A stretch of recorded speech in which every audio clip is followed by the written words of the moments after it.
لا حول ولا قوة إلا بالله العلي العظيم. حسبنا الله ونعم الوكيل، نعم المولى ونعم النصير. أعوذ بالله من الشيطان الرجيم. بسم الله الرحمن الرحيم. الحمد لله الذي يؤمن الخائفين وينجي الصالحين ويجزع المستكبرين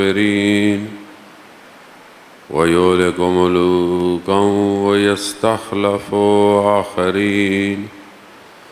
والصلاة والسلام على رسول الثقلين محبوب رب المشرقين والمغربين جد الحسن والحسين نبينا سيدنا بالقاسم محمد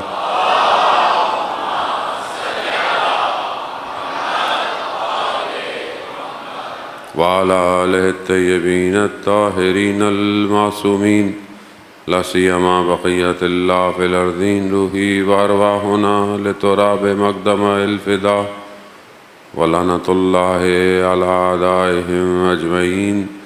بسم الله الرحمن الرحيم. رب اشرح لي صدري ويسر لي أمري واحلل عقدة من لساني يفقهوا قولي. أما بعد فقد قال الله سبحانه وتعالى في كتاب الحكيم والقرآن المجيد: وما خلقت الجن والإنس إلا ليعبدون. صلوات بيدهم.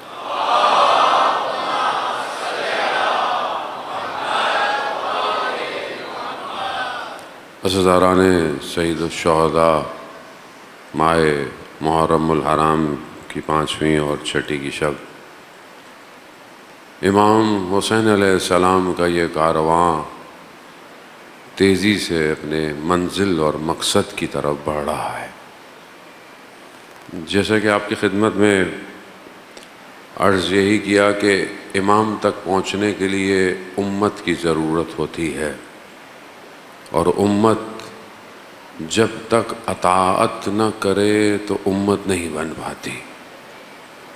بکھرے ہوئے لوگ، جماعتیں، قومیں، قبیلے، گروہ ہوتے ہیں، مگر جب سب سے بالا تر ہو جائیں تو پھر امت تشکیل پاتی ہے.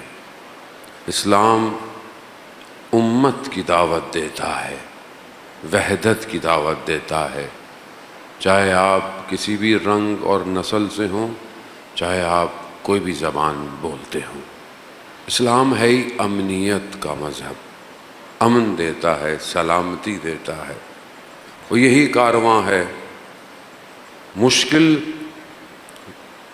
ہمیشہ سے انسانیت کو ابلیس سے ہے، کیونکہ ابلیس نے خدا کی بارگاہ میں فرصت مانگی کہ میں ان کو ورگلاؤں گا، میں ان کو اغوا کروں گا، سوائے مخلصین بندوں کے. اسی لیے پروردگار نے ہر دور میں اپنے مخلصین بندوں کو رکھا تاکہ وہ اس امت کی ہدایت کر سکے. وہ شخص کہ جو خود خطا کا عنصر رکھتا ہو وہ ہادی نہیں ہو سکتا. ہادی وہی ہے کہ جو معصوم ہے، خطا سے بھی معصوم ہے. سید الشہداء نے امت کی اس غفلت کو جب دیکھا مسلمانوں کی، تو اپنے پورے وجود کو خدا کے لیے کربلا میں پیش کیا. دیکھنے کو ایک چھوٹی سی جگہ ہے، مکان کے حساب سے، تاریخ کے حساب سے، زمانے کے حساب سے 61 ہجری ہے، کچھ نہیں ہے وہاں، ایک بیاباں ہے، ایک دشت ہے. لیکن سید الشہداء نے اس ایک دشت کو ایسا آباد کیا کہ قیامت تک کے لوگ اس سے ہدایت پاتے رہیں گے. وہ صدا روز عاشوراء ختم نہیں ہوئی جو امام نے جو ہے وہ استغاثہ بولا، حل من ناصر، ہے کوئی میری مدد کرنے والا. قیامت تک یہ صدا گونجتی رہے گی. اور جو اس پہ لبیک کہے گا وہ اس کارواں میں شامل ہوتا رہے گا۔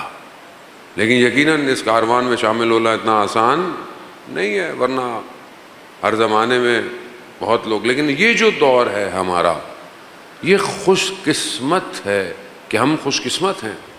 ہم ایک ایسے دور میں ہیں جہاں پر امام کا کارواں پورے موجوں پر خروش کے ساتھ لہروں کو کاٹتا ہوا منزل کی طرف بڑھ رہا ہے۔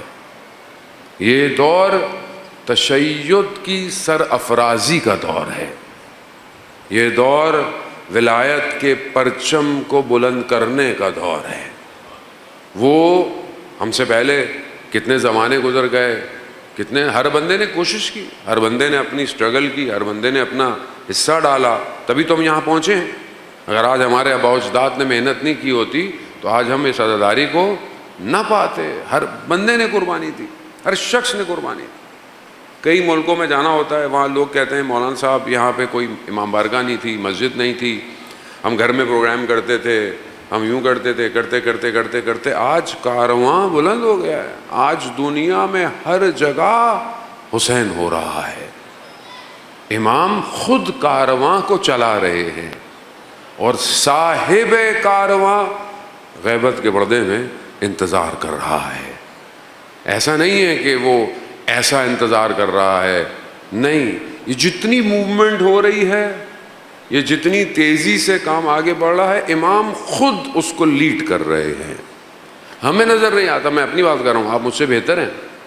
جو خود کو ظہور کے اندر شامل کرتا ہے وہ بالکل ویسے ہی زندہ ہے جیسے ظہور میں زندہ ہوگا۔ وہ صبح شام وہی کام کر رہا ہے، اسے دشمن کا خوف، اسے جان کا خوف، اسے مال کا خوف، اسے اولاد کا خوف بالکل نہیں ہے۔ اس نے اپنے آپ کو اپنے امام پر قربان کر دیا ہے، اور جو امام پر قربان کر دے وہ دشمن اس کے سامنے کچھ بھی نہیں۔ مگر کربلا میں کتنے بڑے بڑے لشکر تھے، کتنی تعداد تھی، ادھر بھوک بھی تھی، پیاس بھی تھی، قلت افراد بھی تھی، تلواریں بھی کم، گھوڑے بھی کم، مگر کوئی شخص ایسا تھا کہ جس کے لفظ میں، جس کے قدموں میں لرزش تھی۔ کیوں نہیں تھی؟ کیونکہ جانتے تھے کہ اپنے امام پر فدا ہو رہے ہیں، اور جو اپنے امام پر قربان ہوتا ہے وہ مرتا نہیں ہے، وہ زندہ رہتا ہے۔ دشمن یہی کیلکولیشن غلط کر بیٹھتا ہے کہ اگر میں لوگوں کو مار دوں گا تو یہ کارواں ختم ہو جائے گا۔ حالیہ جنگ میں ہونے والے واقعات آپ کے سامنے ہیں کہ دشمن نے یہی سمجھا کہ شاید میں کچھ کی پوسٹ پہ لوگوں کو، سائنٹسٹ کو، جرنلز کو مار دوں گا تو یہ جو نظام ہے جو ولایت علی ابن ابی طالب پر قائم ہے، یہ جو انقلاب ہے، اللہم صلی علی محمد یہ نظام گر جائے گا۔ مگر یہاں پر اللہ جسے بچا کر رکھے، اللہ جسے حفاظت کے ساتھ رکھے، اسے دشمن کچھ نہیں کہہ سکتا۔ آج پوری دنیا دشمن کی طاقت کیا ہے کہ کسی طریقے سے اس نظام کو گرا دے، کسی طریقے سے ان ہستیوں کو جنہوں نے اس نظام کے پرچم کو ہاتھ میں اٹھایا ہوا ہے۔ آپ کے سامنے آیت اللہ حسن زادہ عاملی، بہت بڑے عالم، بہت بڑے فلاسفر، خدا ان کے درجات بلند فرمائے، خوب وہ عارف آدمی تھے، وہ خود فرماتے ہیں کہ تم اپنے کانوں کو رہبر معظم کے لبوں پر رکھو کہ وہ کیا کہہ رہے ہیں۔ کیوں؟ کیونکہ رہبر کے کان امام زمانہ کے لبوں پر ہیں۔ اب یہ شخصیت عام شخصیت نہیں ہے، اولاد جناب سیدہ ہے، خوب مکتب حسینی ہے، اور اپنے لیے کچھ بھی نہیں ہے۔ آپ ان کے بیانات سنیں، وہ خود فرماتے ہیں، اپنے ایک جمعے کا خطبے کی ویڈیو تو آپ نے دیکھی ہے، خود کہتے ہیں، امام زمانہ کو مخاطب کرتے ہیں کہ اصل پرچم آپ کا ہے، اصل سب کچھ آپ کا ہے، میں جب تک زندہ ہوں اپنے اس وجود کے ساتھ آپ کے لیے کھڑا رہوں گا۔ یہ بہت ضروری ہے کہ ہم ان شخصیتوں کو پہچانیں۔ عزیزان محترم، آج حق اور باطل واضح ہو گیا ہے۔ آج سید علی خامنائی کی شخصیت سب کے اوپر واضح ہے، کوئی فرقہ واریت نہیں ہے، کوئی گروہ بندی نہیں ہے، ایک سسٹم ہے، مراجع تقلید سب کے الگ الگ، مگر ایک شخص جس نے اسلام کے پرچم کو اٹھایا ہوا ہے۔ ہر قوم کا کوئی نہ کوئی تو لیڈر یا رہبر ہے، چاہے آپ بوری ہوں، چاہے اسماعیلی ہوں، چاہے دوسرے ہوں، ہر مذہب کا کوئی نہ کوئی ہے۔ خوب یہ کیسے ہو سکتا ہے کہ جس کا مکتب نظام اور امام کی بات کرے ان کا کوئی لیڈر کوئی نہ ہو؟ یہ ضروری ہے کہ ہم بلا تفریق، چاہے وہ سنی ہو چاہے وہ شیعہ ہو، اگر تو کوئی اور ایسا ہے کہ جو ولایت علی ابن ابی طالب پر چلتا ہو، جو 12 امام کو مانتا ہو، جس سے دشمن گھبراتا ہو۔ اصل تو یہی ہے کہ آپ حق کو پہچانیں گے کیسے؟ حق کو آپ پہچانتے ہیں باطل کے ساتھ، کہ باطل کس کے مقابلے میں ہے۔ یا تو باطل کو نہیں سمجھے، ہم دشمن کو نہیں سمجھے، وہ کھلے عام کہتے ہیں۔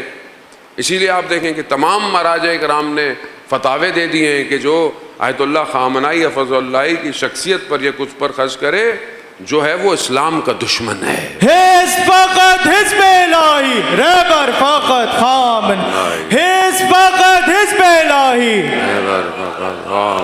رہبر کے فرمان پر جان یہ قربان ہے، سید کے اعلان پر سب اپنے ہاتھ میں تصویر بلند کریں۔ لبیک یا حسین، لبیک یا حسین، لبیک یا حسین، لبیک یا حسین۔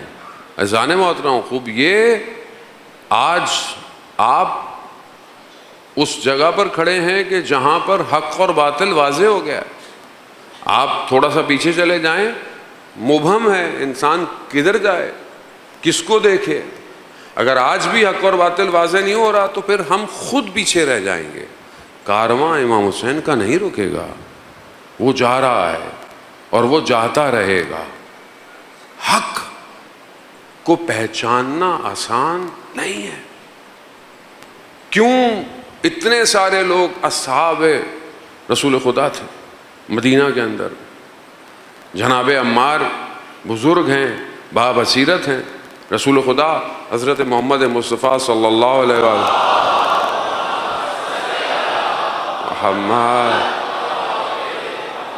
ان کی خدمت میں آئے،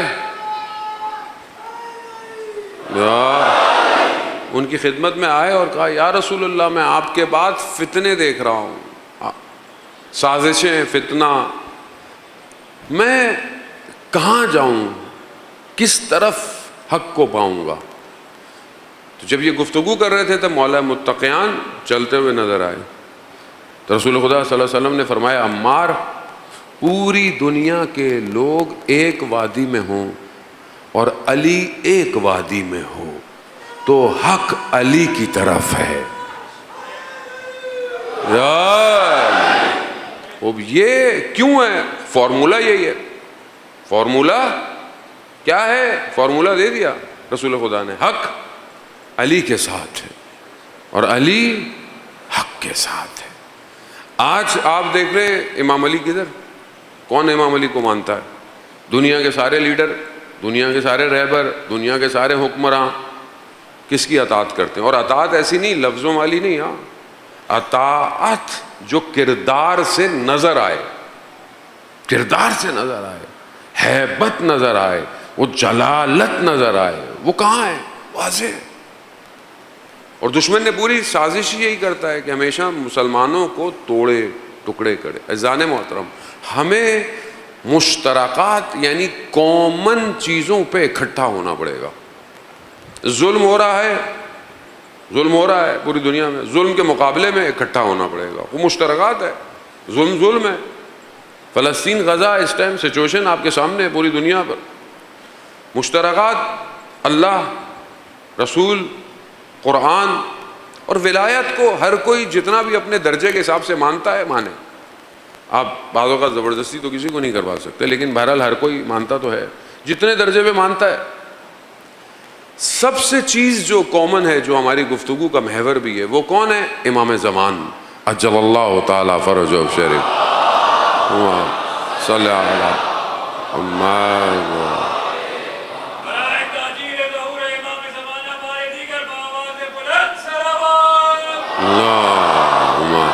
صلی علی محمد.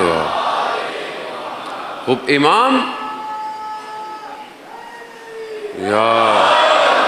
امام ہر مکتب میں لوگ ان کا انتظار کر رہے ہیں. میں نے آپ کو 2-3 دن بحث کی کہ انسان اضطراب، مضطرب، دعا کی اجابت اور بہرحال پھر امام کی خصوصیات. بہرحال آپ کی خدمت میں احادیث روایات لے کر آیا کہ ہم امام کو پہچانیں. امام کو پہچاننا بہت ضروری ہے کہ ہم یہ دیکھیں کہ کس مکتب میں امام جو ہے وہ کس طرف دعوت دے رہا ہے. جتنے بھی مکاتب ہیں، جتنے بھی سارے مکتب ہیں، سب ایک منجی کا انتظار کر رہے ہیں، نجات دینے والے کا انتظار. ہر مکتب، جتنے زندہ مکتب ہیں، چاہے وہ بدھسٹ ہوں، چاہے وہ کرسچن ہوں، چاہے وہ زرتشت ہوں، چاہے وہ یہودی ہوں، مسلمان تو ویسے ہی انتظار کر رہے ہیں. اب وہ شخص ہے ایک ہی لیکن وہاں پر نام مختلف ہے، اس کی خصوصیات ایک ہی ہیں. اب ہمارے جو خود اپنے درمیان کے اندر ہے، وہ جو ہماری جو نقطہ نگاہ ہے وہ تھوڑا سا سب سے مختلف ہے. پہلی چیز کیا ہے کہ ہماری میں جو ہے وہ امام صرف ظاہری نجات کے لیے نہیں ہے کہ آپ ظاہری مشکل کے اندر ہیں، کوئی شخص آئے آپ کو نجات دے، ایسا نہیں ہے. ہمارا امام سیر تکامل کی طرف ہے، یعنی خداوند متعال تک لے کے جانے کا کام امام کا کام ہے. اور نہ صرف ظاہری دنیا میں بلکہ آخرت میں بھی جو سفر طے کروائے گا وہ آپ کا امام کروائے گا. تو فرق ہے یہاں پر. خوب یہ ایک فرق ہے، یہ واضح فرق ہے. یہ خود امام کا جو کانسیپٹ ہے، اس کے لیے بہرحال وقت ابھی نہیں ہے اتنا بہت زیادہ، لیکن خود جو امام کا کانسیپٹ ہے یہ سب کے ہاں اتنا کلیئر نہیں ہے جتنا ہمارے مکتب کے اندر ہے. اسی لیے اللہ کا نمائندہ ہے، اللہ نے انتخاب کیا ہے، معصوم خطا سے عصمت کے درجے پر ہے. عصمت اختیاری ہے، زبردستی کی نہیں ہے. بعض لوگوں کے ذہن میں آئے کہ جی جب اللہ ہی نے ایسا کر دیا کہ امام تو کچھ نہیں، ایسا نہیں ہے. انسان کمال پر اتنا پہنچا ہے کہ اللہ نے عصمت کو عطا کیا ہے. اور امام ہر موجودات کی ضرورت سے آگاہ ہے، یعنی ہر موجودات، صرف انسان نہیں، ہر موجودات کی ضرورت کو پہچانتا ہے. کیسے پہچانتا ہے؟ قرآن، سورہ نمل، چونٹی، حضرت سلیمان کا لشکر. کیا کہا چونٹی نے؟ اندر جاؤ کہیں لشکر رون نہ دے. جناب سلمان نے سنا اور مسکرا دیا. یعنی اللہ کا نمائندہ ہر موجودات کی ضروریات سے، آواز سے آگاہ ہے. ائمہ علیہ السلام بھی ایسے ہیں، کوئی علم لدنی. پہلی چیز، ہمارا امام صرف دنیا کی نجات کے لیے نہیں ہے. دوسری چیز، امام جو ہے وہ باقی مکاتب کے اندر آئے گا، نجات دے گا، چلے جائے گا، ایسا نہیں ہے، بلکہ وہ ہماری زندگی کے باقی سسٹم کو بھی تنظیم کرتا ہے. تنزل الملائکۃ والروح، ہر سال ملائکہ امام کے اوپر نازل ہوتے ہیں. کیا لے کر آتے ہیں؟ پورے سال کا نظام لے کر آتے ہیں. یعنی یہ ہمارا ایمان ہے کہ ہمارے پاس پورے سال میں جو ہونے والا ہے وہ امام کے آگے حاضر ہوتا ہے. رزق کس کا کتنا ملے گا، کون کتنا زندہ رہے گا، کون پیدا ہوگا، کون دنیا جائے گا، یہ سارا جو سسٹم ہے یہ امام کے پاس پیش ہوتا ہے. فرق. تیسرا، دوسرے لوگوں کے ہاں، خاص طور پہ اہل سنت ہمارے برادران کے ہاں، کہ امام جو ہیں وہ پیدا ہوں گے اور دنیا کو عدالت سے بھریں گے، جبکہ ہمارے ہاں ایسا نہیں ہے. ہم کیا کہتے ہیں کہ ہمارا امام زندہ ہے، حی ہے، غیبت کے پردے کے. اب یہ تقریباً 300 قرآن کی آیات ہیں جو امام زمانہ پر ہیں، اور تقریباً کچھ ہزاروں کی تعداد میں جو ہے وہ، اگر میں غلطی نہ کروں تو 3-4 ہزار احادیث اور روایات ہیں جو امام مہدی اجل اللہ تعالی فرجہ شریف پر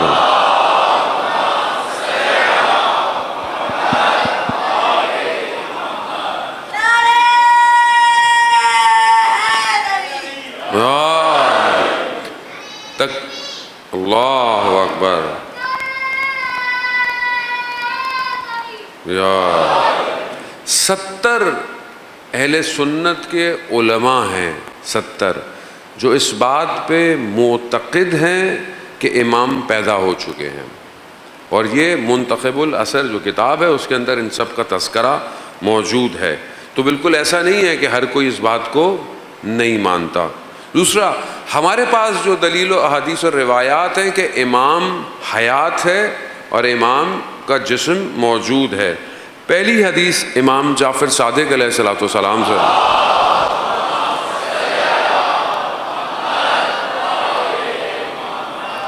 امام فرماتے ہیں کہ جو صاحب ہے، یعنی جو صاحب این امر ہے، یعنی جو امام ہے، وہ لوگوں کے درمیان میں چلتا ہے، یتردد بینہم یعنی چلتا پھرتا ہے، اور قدم بازاروں میں رکھتا ہے، اور ہر ان کے گھروں کے آس پاس گزرتا ہے۔ کس کی حدیث ہے؟ امام جعفر صادق علیہ السلام خود فرماتے ہیں کہ یہ امام ہم لوگوں کے درمیان میں امام گزرتا ہے۔ اسی طرح جو ہے وہ امام رضا علیہ الصلوۃ والسلام ارشاد فرماتے ہیں،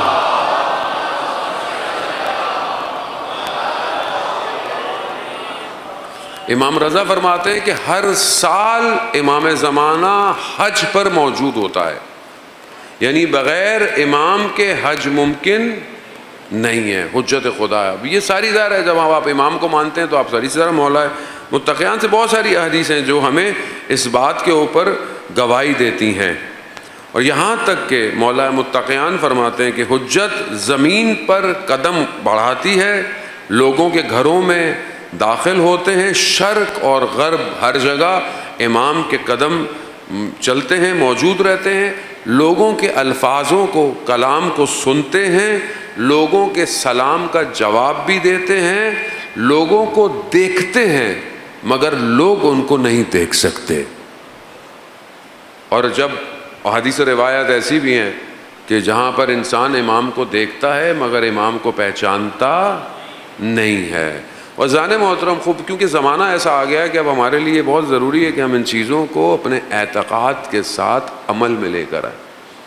یہ باتیں حدیثیں روایات آپ نے پہلے بھی سنی ہوں گی، کوئی نئی حدیثیں نہیں ہیں، لیکن کیا یہ حدیث میری زندگی میں پریکٹیکل ہے یا نہیں ہے؟ مثال کے طور پر اگر مجھے پتا ہے کہ میرا امام مجھے دیکھ رہا ہے، امام کے پاس میرا عمل پہنچ رہا ہے، تو کیا میرے عمل میں فرق آ رہا ہے کہ نہیں آ رہا؟ میرا عمل مجھے بہتر کر رہا ہے یا نہیں کر رہا؟ شخص امام جعفر صادق علیہ الصلوۃ والسلام کی خدمت میں،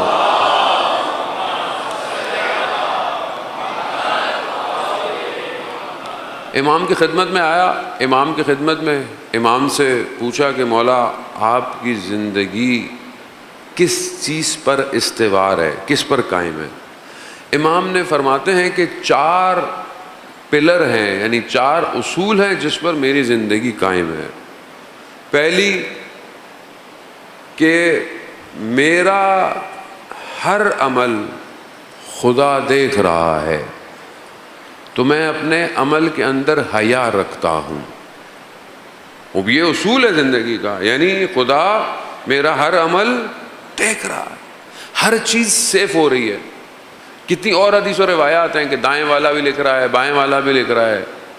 کوئی بھی، قرآن کیا کہہ رہا ہے کہ اگر تم ذرے کے برابر خیر کرو گے تو بھی لکھی جا رہی ہے، شر کرو گے تو بھی، اور روز قیامت دکھایا بھی جائے گا۔ ایسا کچھ نہیں ہے کہ جو ہم اس دنیا کے اندر عمل دیں تو آپ بولیں، ایسا نہیں، یہ دنیا کے کیمرے نہیں ہیں کہ مثال کے طور پر کیمرہ ادھر لگا ہوا ہے تو آپ بولے میں ادھر سے چلا جاؤں گا تو نظر نہیں آؤں گا۔ اللہ کا نظام ایسا، ایک ایک چیز انسان کی لکھی جا رہی ہے، سیف ہو رہی ہے، پکچر سیف ہو رہی ہے، پکچر چلائی جائے گی پوری۔ وہاں پر آپ یہ نہیں کہیں گے نہیں مولانا صاحب اے آئی ہے، اللہ تعالیٰ کو نہیں بولیں گے اللہ تعالیٰ یہ ملائکہ نے اے آئی بنا دی ہے، میں نہیں ہوں، آرٹیفیشیل انٹیلیجنس، ایسا کچھ نہیں ہے. وہاں پر جو ہے وہی دکھایا جائے گا. حتیٰ خود انسان کے اعضاء گواہی دیں گے ہاں اس نے یہ کام کیا تھا، کیونکہ مالک میں نہیں ہوں، مالک وہ ہے. تو امام فرماتے ہیں میری زندگی کا پہلا پلر کیا ہے کہ خدا میرے اعمال کو دیکھ رہا ہے، حفاظت ہو رہی ہے، تو میں اپنے اعمال میں حیا رکھتا ہوں. تو مجھے کیا ہونا چاہیے اپنی زندگی؟ یہ پریکٹیکل حدیث ہے. یہ حدیث ایسی نہیں کہ آپ سنیں واہ واہ کریں اور گھر چلے جائیں، نہیں ایسی کچھ نہیں. یہ پریکٹیکل ہے. کیا میں ایسا زندگی گزارنے کی کوشش کروں کہ خدا میرے اعمال کو دیکھ رہا ہے، میں اس کے سامنے کیا کروں؟ بعض اوقات انسان بہت اچھا ہوتا ہے، ابھی مسجد میں بہت اچھے ہیں، امام بارگاہ میں بہت اچھے ہیں، باہر مطلب آپ بائک پہ جا رہے ہیں، گاڑی پہ جا رہے ہیں، اچانک سے کوئی تیزی سے گزر گیا، شاید آپ کا اپنا مومن ہی گزر گیا، مجلس سے گزر گیا، کسی کو جلدی تھی، وہاں آپ نے سب باہر نکال دیا. تو اس کا مطلب کیا تھا؟ مطلب آپ نے مجلس میں کچھ نہیں سیکھا. اس کا مطلب تو یہی ہے. یا مثلا آپ انتظار کر رہے ہیں کسی دوست کا، آپ کے ساتھ آیا، وہ نیاز لینے تھوڑی دیر زیادہ رک گیا، تھوڑی دیر بعد آپ کو غصہ آ گیا، مطلب میں اتنی دیر سے کھڑا ہوا ہوں. یہ فیملی ہے، کچھ بھی ہو سکتا ہے. ٹیسٹ وہیں ہوتا ہے جہاں پر روح نور کو اپنے اندر وجود میں رکھتی ہے. مجلس عزاداری نورانیت پیدا کرتی ہے، نور پر لے کر آتی ہے. باہر نکلیں گے شیطان اپنے پورے سسٹم سے نور کو کھینچنے کی کوشش کرے گا. گھر میں، باہر میں، گلی میں، باہر گیا موبائل آن کر لیا، انسٹاگرام آن ہو گیا، بس. اب آپ اپنے اس نور کی حفاظت کیسے کرتے ہیں یہ اب آپ کے اوپر. لیکن اگر انسان کو دیکھیں یہ باتیں انسان بھول جاتا ہے. انسان ہے، انسان کا حافظہ ایسا ہی ہے. تکرار ریپیٹ کیوں ہے؟ تاکہ یاد رکھے. پہلا پلر یہ ہے. دوسرا پلر امام فرماتے ہیں اللہ نے جو کام میرے ذمے لکھا ہے اسے میں نے ہی انجام دینا، اسے کوئی اور انجام. تو کہا یہ میری زندگی کا دوسرا پلر ہے. جو خدا نے میری ذمہ داری لگائی ہے، چاہے وہ واجبات میں ہو، چاہے وہ میری ظاہری زندگی میں، میری باپ ہوں ذمہ داری ہے، بھائی ہوں ذمہ داری ہے، بیٹا ہوں ذمہ داری ہے، کمیونٹی کا ممبر ہوں میری ذمہ داری ہے، فلانی جگہ پر یہ میرا ڈیزگنیشن ہے، میری پوسٹ ہے، میری ذمہ داری ہے. خدا نے جو عمل میرے کاندھوں پہ رکھا ہے میں اس کو ہٹا نہیں سکتا. یہ میری زندگی کا دوسرا پلر. تیسرا، خداوند متعال نے میری روزی لکھی ہوئی ہے، کوئی چھین نہیں سکتا، میں اطمینان میں رہتا ہوں. پہلا ہے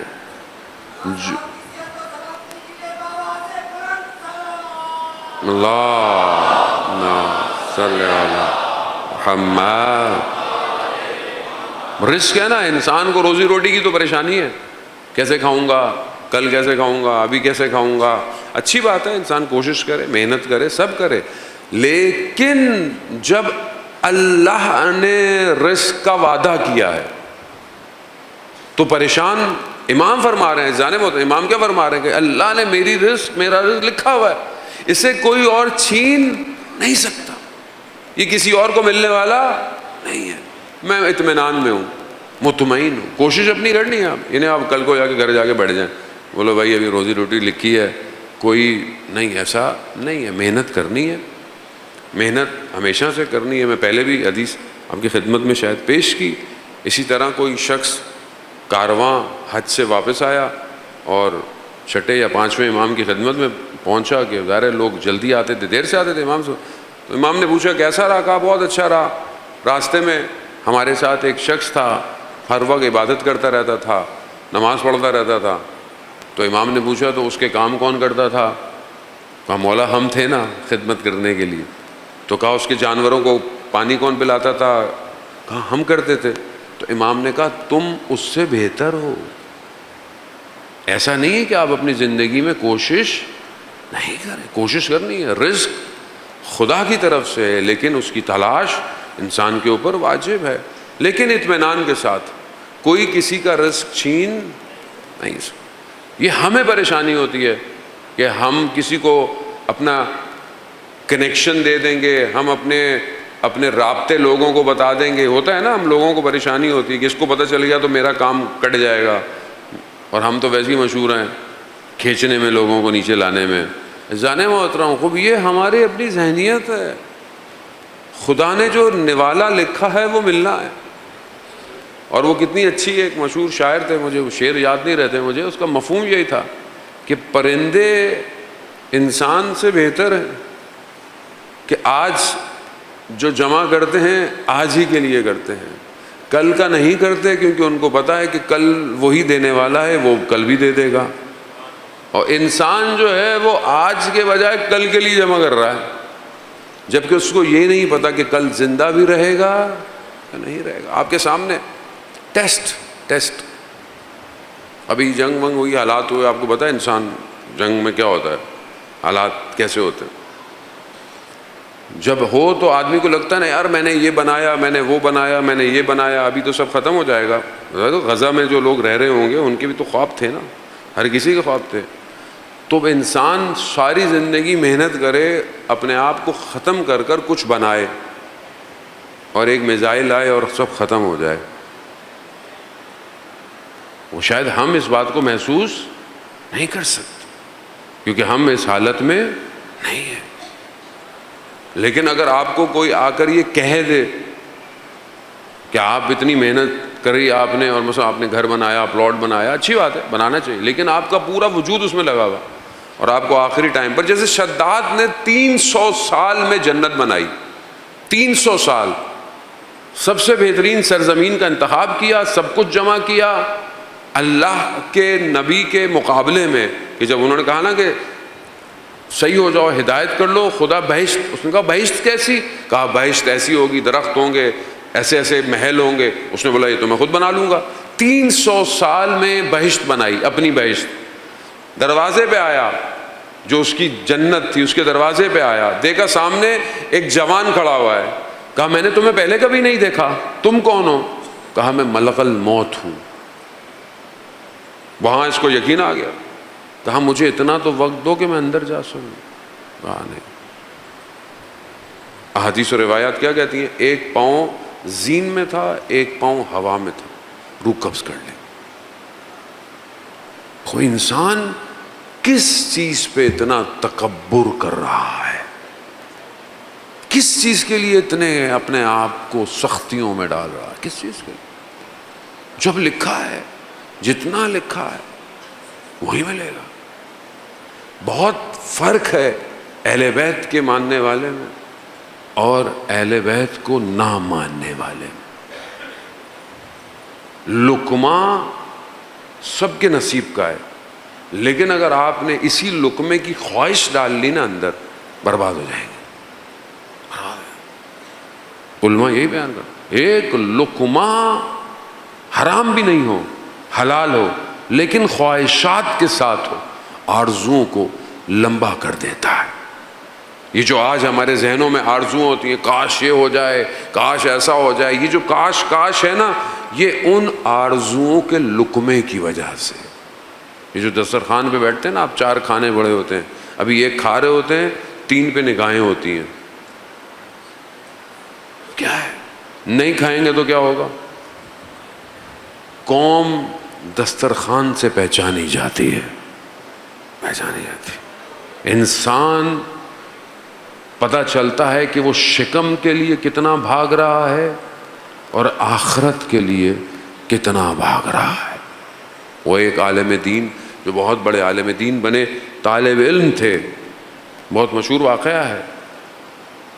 بیٹھے ہوئے درخت کے نیچے پڑھ رہے تھے, سیب پانی میں چلتا ہوا نظر آیا, نہر میں, اٹھایا کھا لیا. ایک دم یاد آیا یہ پتہ نہیں کس کا سیب ہوگا. پیچھے گئے جہاں سے پانی آ رہا تھا, دیکھا سیب کے باغ سے وہ نہر نکل رہی تھی. اس کے مالک کو بولا کہ یہ سیب آپ کا تھا, میں نے کھا لیا, مجھے اس کو حلال کر دیں.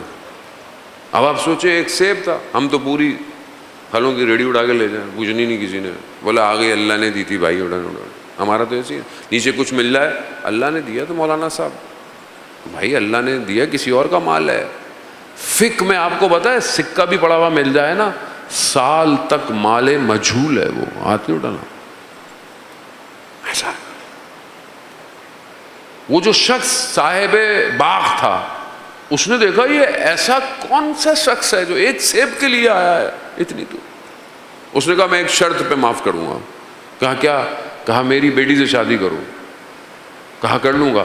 کہا مگر وہ نابینا ہے. کہا کر لوں گا. کہا وہ بہری ہے. کہا کر لوں گا. کہا وہ گنگی ہے سن نہیں سکتی. میں کر لوں گا، شرط یہی ہے تو حلال کروں گا. کر لی اس نے. شادی کی رات نکاح ہوا، جیسے ہی کمرے میں گیا دیکھا تو خاتون نے سلام کیا، باپ بھی داخل ہو گیا. کہا آپ تو کہہ رہے تھے یہ بول نہیں سکتی. کہا ہاں یہ بول نہیں سکتی کیونکہ اس نے کسی نامحرم سے گفتگو نہیں کی. یہ دیکھ نہیں سکتی کیونکہ اس نے کسی نامحرم کو دیکھا نہیں. یہ سن نہیں سکتی اس نے کسی نامحرم کو سنا نہیں. اللہم صلی علی محمد. ہوا جانے محترم لقمہ اتنا امپورٹنٹ ہے. ایسے نہیں انسان کے کیوں میں نماز میں کیفیت پیدا نہیں ہو رہی، کیوں میں نماز میں رو نہیں رہا، گڑبڑ ہے کہیں، کیا کھا رہا ہوں. مکروہات اپنی جگہ، شبہات اپنی جگہ، ساری چیزیں آپ کو کیا پتا جو باہر مل رہا ہے اس میں پتہ نہیں کیا کیا ملا ہوا ہے، حلال بھی ہے حرام ہے، کیا ہے. قوموں کو اگر بے غیرت بنانا ہے تو ان کے لقمے خراب کرو. کیوں لوگ غیرت ختم ہو گئی ہے، کیوں بے حیائی ہو گئی، کیوں آپ کو میں نے آپ سب بہترین ہے، مطلب کیوں ایک میجورٹی لوگوں کو برا نہیں لگتا کچھ بے حیائی برائی کیوں نہیں لگتی؟ غیرت. اور ہم تو ماشاءاللہ ہمارے بہت سارے مسلمان بھائی باہر جاتے ہیں تو بولو بھائی یہ ذبح شرعی ہے کہ نہیں؟ نہیں مولانا صاحب بسم اللہ پڑھیں کھا لیں گے. کیا ہے ایسے کیسے ہوتا بھائی؟ ذبح شرعی نہیں ہے. مرغیاں جو آپ کھا رہے ہیں، برگر، مرغیاں، میں کسی کا کاروبار بزنس خراب نہیں کرنا چاہتا لیکن آپ خود سوچیں اثرات مرتب ہوتے ہیں. اولیاء خدا لقمے کے لیے بہت احتیاط کرتے ہیں کیونکہ یہ اندر جائے گا تو یہ اپنا کام دکھائے گا. پہلا کام غفلت پروردگار سے، پہلا کام. امام کیا فرماتے ہیں؟ اللہ نے میرا رزق لکھا ہے مجھے ملنا ہے میں بنا. چوتھی اور آخری چیز امام فرماتے ہیں کہ میری موت کا دن معین ہے. میری زندگی کا چوتھا پلر کیا ہے؟ میری موت کا دن معین ہے، بس میں اس کا انتظار کر رہا ہوں. میرا اور آپ کی زندگی کا دن معین ہے، بس اس کا انتظار کر رہا ہوں. اور جو موت کا انتظار کرتا ہے وہ موت کے لیے تیار رہتا ہے. کل میں مجلس میں ایک واقعہ پڑھا تھا. ایک عالم دین مغرب عشاء کی نماز کے بعد فقہی مسائل بیان کرتے تھے. ایک مسئلہ بیان کیا، جب رات کو گھر گئے دیکھا کہ مسئلہ میں کچھ غلطی تھی، غلط بیان کیا تھا. اصولاً کیا ہونا چاہیے تھا؟ دوسرے دن بتا دیتے لوگوں کو. رات کو ہر نمازی کے گھر گئے، دروازہ کھٹکھٹایا، کہا دیکھو یہ مسئلہ بیان کیا تھا ایسا تھا ایسا. ایک شخص نے کہا مولانا صاحب اتنی کیا جلدی تھی، کل بتا دیتے شام کو. کہا آپ کو جلدی نہیں تھی مگر حضرت اسرائیل جلدی آتے ہیں. وہ آگے مجھے لے جائیں تو میں قیامت میں کیا جواب دوں گا؟ میں نے غلط مسئلہ بیان کیا تھا.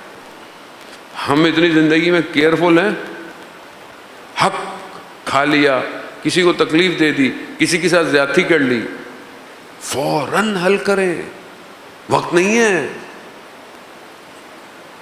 ملک الموت بتا کے تھوڑی آئے گا. کیسے کیسے لوگ ہیں اچانک سے ڈیتھ ہو جاتی ہے. آج کل تو جوان بوڑھا بزرگ کچھ نہیں، بچہ جوان. لیکن تیار رہے زن محترم. یہ سب کیوں ہے؟ ایک سوسائٹی، ایک امت اس پلر پہ قائم ہو تاکہ امام کی طرف بڑھ سکے۔ عزیزان محترم، امام کی صفات، اور انشاءاللہ آنے والے دنوں کے اندر ہم اس کو بیان کریں گے کہ امام محور ہے، اور جب امام کے ساتھ شامل ہو گئے تو پھر میں کچھ نہیں ہوں، پھر صرف امام۔ کیسی کیسی ہستیاں کربلا معلی میں اپنے وجود کے اندر خود پیکر تھیں، لیکن جب امام کے سامنے آئیں بس امام ہے سب کچھ۔ انہی میں جوان ہے، ایسا جوان کہ جب خود امام فرماتے ہیں کہ جب ہمیں اپنے نانا کو دیکھنا ہوتا تھا تو ہم علی اکبر کو دیکھتے تھے،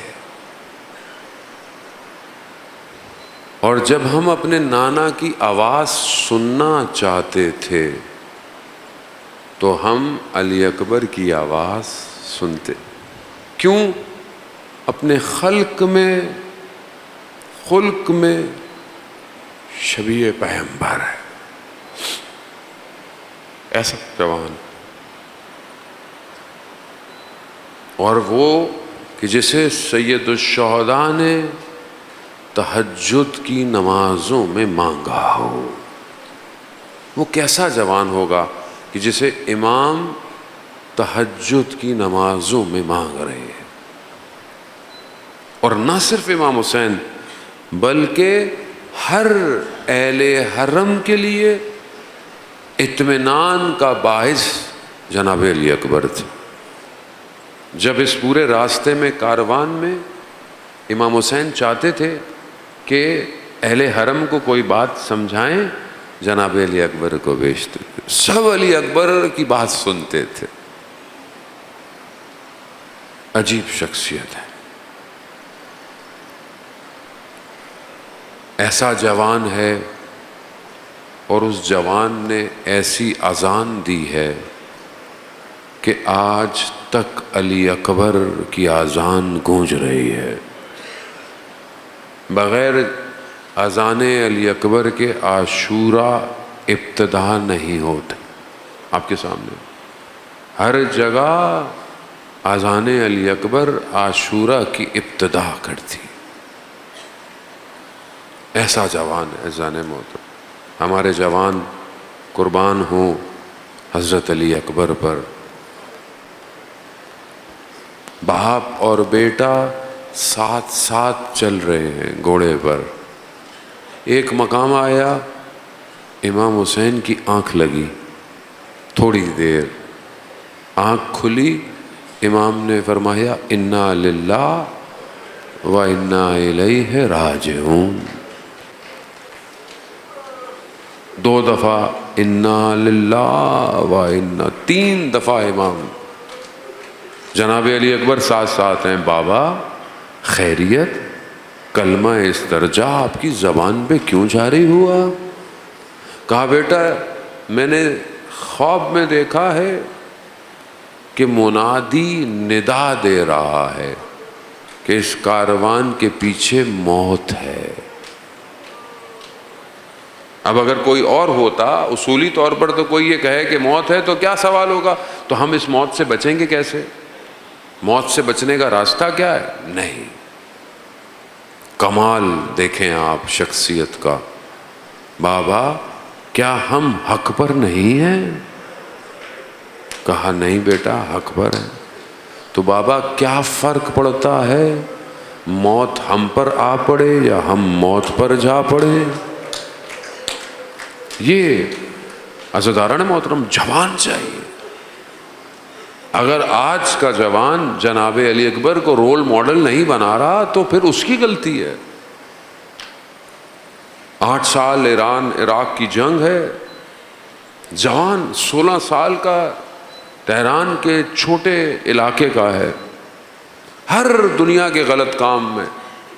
ایک دن کہیں سے کیسٹ مل گئی مصائب کی، مجلس کی، سن لی، سنی، تحول آ گیا، تبدیلی آ گئی، یہ ہے مکتب امام حسین.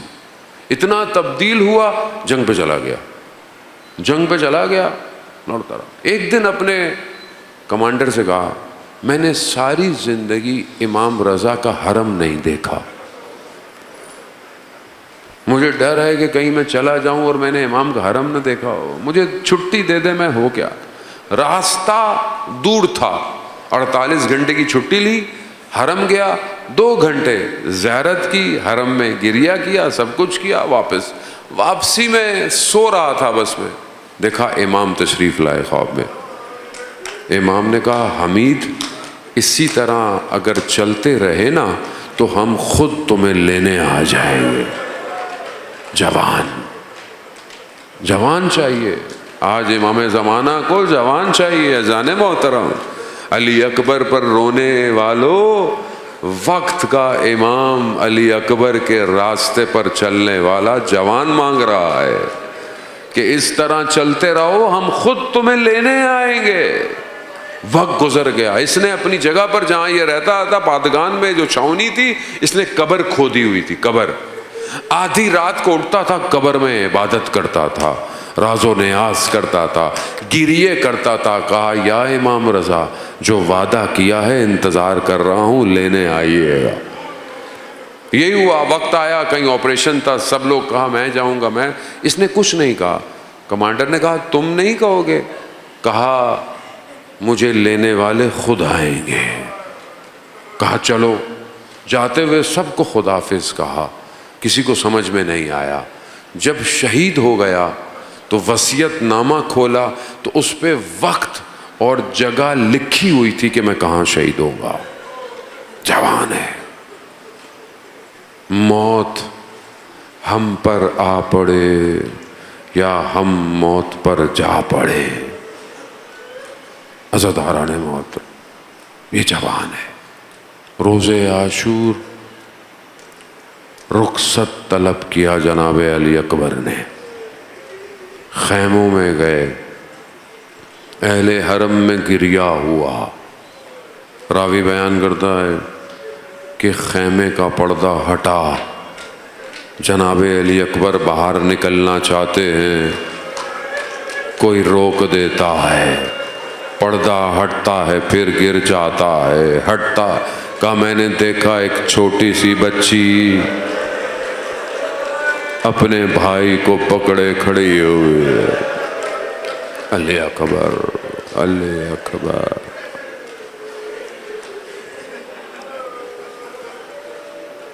امام حسین کو جناب علی اکبر سے بہت محبت ہے, بیٹا ہے. مجھے نہیں پتا, بہرحال جس کا جوان بیٹا ہوتا ہے وہ اس کو سمجھتا ہے. میں نے پوری کوشش کی زندگی میں, اس قابل نہیں ہوں لیکن کوشش کی کہ جب میرا بیٹا 6 مہینے کا تھا تو محسوس کروں جناب علی اصغر کس طرح خدا کی راہ میں دیا جاتا ہے. کوشش.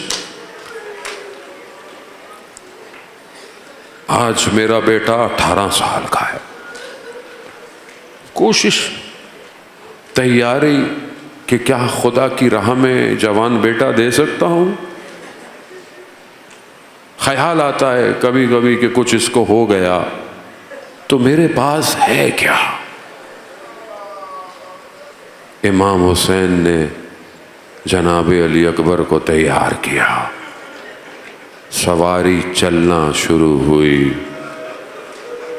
امام نے علی اکبر سے کہا بیٹا جتنا ممکن ہو سکے مڑ مڑ کر دیکھتے جانا.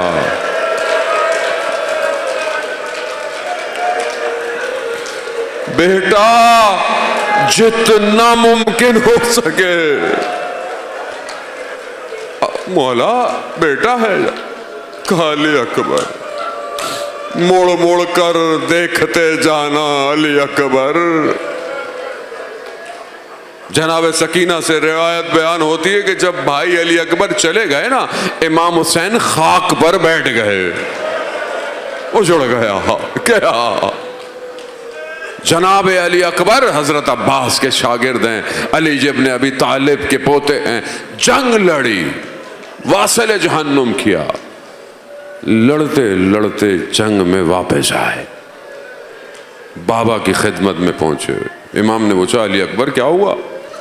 کہا بابا گرمی کی شدت لباس کی حدت مارے دیتی ہے، اگر تھوڑا پانی مل جاتا نا بابا تو میں بتاتا دشمن کو جنگ کسے کہتے. مگر جناب علی اکبر نہیں جانتے تھے بابا کے پاس پانی نہیں ہے، مگر پھر کیوں آئے؟ علماء کہتے ہیں باپ بیٹے کی محبت ایسی تھی. امام نے اپنے زبان مبارک کو علی اکبر کے دہانے مبارک میں رکھا. علی اکبر نے چیخ ماری بابا آپ کا گلا تو خشک ہے.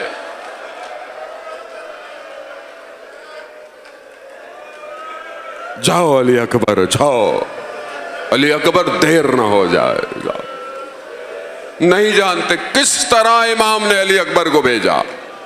جناب علی اکبر گئے، لڑتے لڑتے دشمن نے پیچھے سے نیزہ پیٹ پہ لگا. نیزے کا لگنا تھا، جناب علی اکبر کا توازن برقرار نہ رہا. اپنے آپ کو مقتل کہتا ہے، اپنے آپ کو گھوڑے کی گردن میں باہیں ڈال. امام حسین دیکھ رہے جوان بیٹے کا، بس سواری دشمن کی طرف چلی گئی. اب جس کے ہاتھ میں جو تھا اربن اربا تلواروں سے ٹکڑے ٹکڑے علی اکبر کو کر دے. جناب علی اکبر زمین پر آئے، بابا میرا آخری سلام ہو. نہیں جانتا امام حسین کیسے جوان بیٹے کے پر آئے. جب حر آیا تھا تو امام نے کیا کہا تھا؟ حر جوان بیٹے کے لاشے پر بوڑھا باپ نہیں آتا. ارے یا علی کرتے میرا مولا جناب علی اکبر تک پہنچائے. مقاتل مختلف گفتگو کرتے ہیں، رخساروں کو علی اکبر کی رخسار پر رکھا، گفتگو کی ہے. علی اکبر کی روح پرواز کرتی ہوئی نظر آئی. امام نے علی اکبر کو اپنے بازوؤں میں اٹھایا، دشت کربلا میں بیٹھ گئے. ولدی ولدی